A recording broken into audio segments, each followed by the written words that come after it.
एक तरफ श्री हरि विष्णु जी की असीम कृपा वाला अधिक मास और दूसरी तरफ गुरु बृहस्पति जी का आशीर्वाद लेकर आया पुष्य नक्षत्र।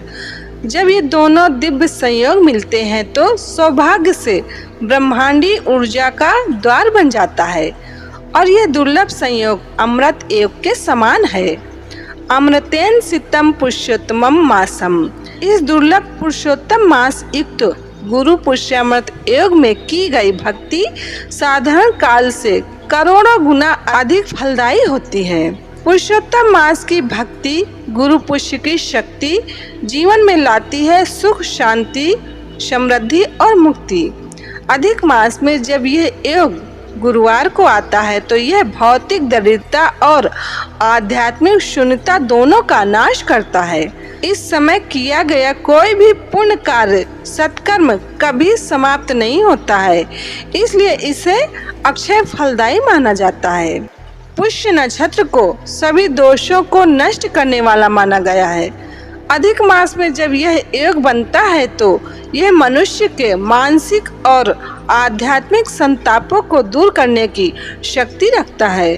इस विशिष्ट योग में भगवान विष्णु जी और माता लक्ष्मी जी की संयुक्त पूजा का विधान है, जिससे दरिद्रता का नाश होता है।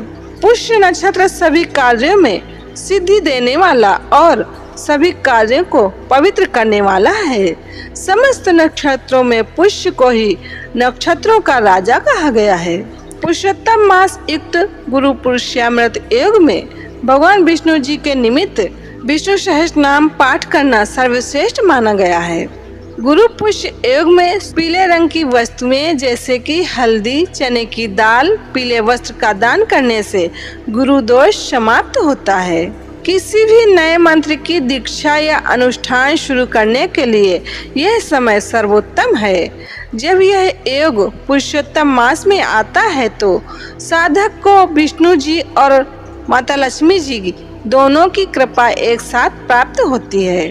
अहमेवाधिपस्तस्य नाम च अपि मन्नाम विधेयतः तस्मात् पुरुषोत्तमेति लोके ख्यातो भविष्यति। अर्थात भगवान विष्णु जी स्वयं कहते हैं, मैं इस मास का स्वामी हूँ और मेरा ही नाम इसे प्राप्त है, इसलिए यह संसार में पुरुषोत्तम मास के नाम से प्रसिद्ध होगा। सर्व सिद्धिकर पुष्य सर्व पाप प्रणाशनः विशेषतः पुरुषोत्तमे सर्व काम फल प्रदाः। अर्थात पुष्य नक्षत्र सभी सिद्धियों को देने वाला और पापों का नाश करने वाला है। विशेष रूप से पुरुषोत्तम मास में पढ़ने पर यह सभी कामनाओं लौकिक और पारलौकिक को पूर्ण करने वाला बन जाता है। इस योग में भगवान विष्णु जी को तुलसी दल के साथ पीले पुष्प अर्पित करना हृदय में भक्ति का संचार करता है और घर की दरिद्रता को दूर करता है। इस मास में श्रीमद् भागवत पुराण के 10वें स्कंद का पाठ या श्रवण मोक्षदायी माना जाता है।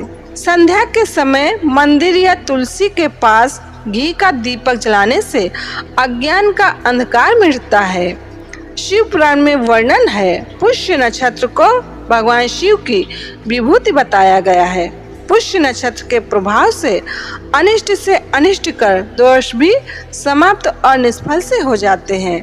वे हमारे लिए पुष्य नक्षत्र के पूरक बनकर अनुकूल फलदायी हो जाते हैं। सर्व सिद्ध करह पुष्य। इस शास्त्र वचन के अनुसार पुष्य नक्षत्र सर्व सिद्ध कर है। पुष्य नक्षत्र में किए गए श्राद्ध से पितरों को अक्षय तृप्ति होती है। कुत्ते को बिस्किट वगैरह कुछ भी खिला सकते हैं, इससे पितरों को संतुष्टि होगी। इस समय पितरों के निमित्त कुछ भी कर्म किया जाता है तो पितरों को अक्षय तृप्ति होती है तथा कर्ता को धन पुत्र आदि की प्राप्ति होती है। इस योग में किया गया जप, ध्यान, दान, पुण्य महाफलदायी होता है, परंतु पुष्य में विवाह व उससे संबंधित सभी मांगलिक कार्य वर्जित हैं। शिव पुराण विद्येश्वर संहिता अध्याय 10 में वर्णन है। यह दुर्लभ संयोग मनुष्य को अपनी इंद्रियों पर विजय प्राप्त करने और ईश्वर के समीप जाने का एक ईश्वरीय उपहार तो है, लेकिन मनोकामनाएं पूर्ण करने का शुभ अवसर भी है। तो गुरु पुष्यामृत योग 21 मई को सूर्योदय से मध्य रात्रि 2:49 तक है। तो इस दुर्लभ महायोग का लाभ अवश्य लीजिए। तो यही महत्वपूर्ण जानकारी इस वीडियो में बताना था। जानकारी कैसी लगी कमेंट करके जरूर बताना। जय श्री कृष्ण।